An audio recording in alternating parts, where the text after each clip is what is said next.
I'm curious how our Sal Licata feels about it, so let's chat him up as part of Sundays with Sal. Sal, you've been team bring back Rodgers all along, so what do you think about this decision here?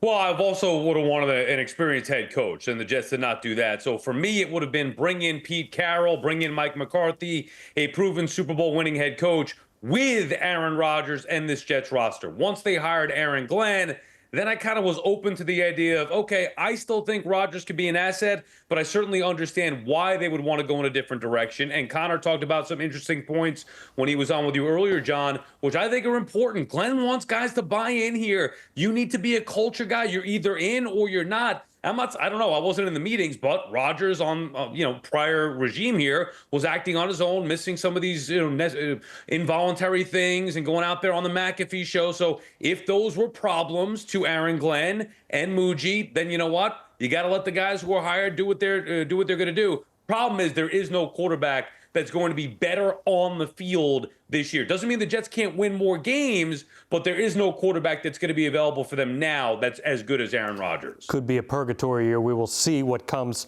from that. Now, I'm curious on your thoughts on this one, Sal. Let's go over to the Giants.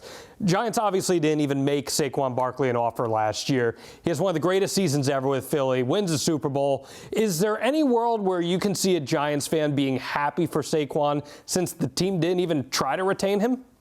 No, not at all. This is the worst year in the 100-year history of the New York Football Giants. You knew the Eagles were going to win because Giant fans wanted one last thing. Please, it's been awful. Saquon left. We can't win a game. We stink. We're an embarrassment. Please just don't let the Eagles and Saquon win a Super Bowl. And they go out there and dominate in a god-awful Super Bowl, but they dominate in that Super Bowl, and Saquon gets to kiss the Lombardi trophy with his family. So Saquon the person, sure, but as a fan, from a fan's perspective, it hurts way too much to be happy for Saquon Barkley, being that, he's a Philadelphia Eagle.